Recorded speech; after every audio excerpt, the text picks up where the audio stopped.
दोस्तों मान लीजिए आप एक राइटर हैं, आपने एक किताब लिखी, बहुत अच्छी किताब लिखी और ये सोच के खुश हो रहे हैं कि इसका जो कॉपीराइट है वो आपके पास है और इससे आपको इनकम होगी। लेकिन इसी बीच एक प्रॉब्लम हो गई।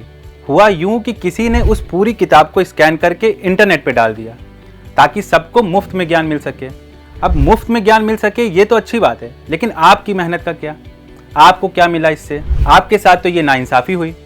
और ऐसा ही कुछ हुआ अमेरिका की इंटरनेट आर्काइव नाम की एक वेबसाइट के साथ। बताते हैं आपको पूरी बात।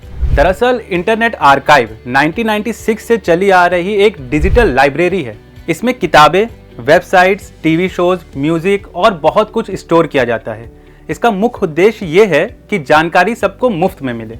अब प्रॉब्लम ये हुई कि इंटरनेट आर्काइव ने बहुत सारी किताबों को स्कैन करके ऑनलाइन डालना शुरू कर दिया। उन्होंने सोचा कि जैसे नॉर्मल लाइब्रेरी में एक किताब एक समय पर एक व्यक्ति को मिलती है, वैसे ही डिजिटल किताबें भी एक एक करके देंगे।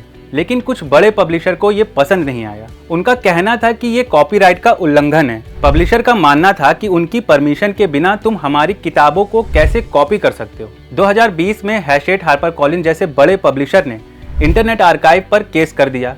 पहले लोअर कोर्ट ने पब्लिशर की साइड ली, फिर इंटरनेट आर्काइव ने अपील की, लेकिन सितंबर 2024 में वो भी हार गए।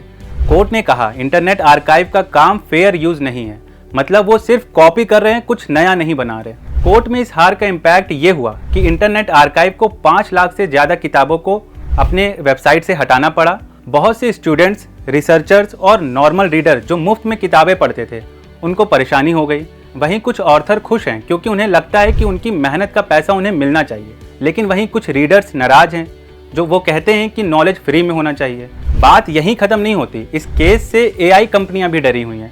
दरअसल ये कंपनियां अपने एआई को ट्रेन करने के लिए कॉपीराइट मटेरियल का इस्तेमाल करती हैं। जैसे ओपन एआई, जिसका चैट जीपीटी है, वो भी कॉपीराइट मटेरियल का इस्तेमाल करता है एआई को ट्रेन करने के लिए। अब उन्हें भी डर है कि कहीं उन पर भी केस ना हो जाए। लौटते हैं अपने मूल मुद्दे की ओर। इंटरनेट आर्काइव अभी भी चालू है, लेकिन उनके पास पहले से कम किताबें हैं। हो सकता है कि वो सुप्रीम कोर्ट में आगे अपील करें या फिर वो कोई नया सिस्टम सोचें जिससे ऑथर्स भी खुश रहें, रीडर्स को भी किताबें मिलें। अब इस पूरे मामले के निष्कर्ष की बात करें तो ये केस दिखाता है कि डिजिटल युग में कॉपीराइट कानून को अपडेट करने की ज़रूरत है। हमें ऐसे समाधान ढूंढने होंगे जिससे क्रिएटर्स को पैसा भी मिले और ज्ञान भी सबको उपलब्ध हो। उम्मीद है आपको ये एक्सप्लेनेशन समझ में आया होगा। अगर आपका कोई सवाल हो तो ज़रूर पूछिए। मिलते हैं नेक्स्ट वीडियो में। तब तक के लिए अपना ख्याल रखिए और खुश रहिए। धन्यवाद।